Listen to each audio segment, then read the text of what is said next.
Riding మొదలు పెట్టాంగా. ఈయన riding వద్దులే, తిన్నావు కదా ఇంకేమి బజ్జపో. రైడింగ్ చూడండి. ఇంకా ఈయన చూసినారులే, నువ్వే పోయినావు. కట్టేందుకు అని కట్టెతో కొడతావా? అవునా, జరుగు. ఇలా అన్నాడు, కట్టెతో కొడతాడంట. ఒక్కసారి పోయొచ్చినందుకు. వద్దులే, పెట్టేసి అడ్డం. తీసుకో కట్టె తీసుకోనేనా, తీ అన్న అడ్డం తీ. ఇంకా బానేనా రాని. జరుగు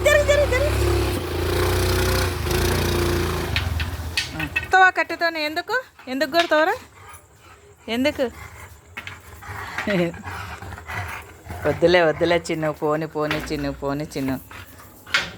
ఒక్కసారే తిప్పినాడా? కట్టె పట్టుకొని నువ్వు ఒకసారి పోవాలంట ఆయన వాకింగ్.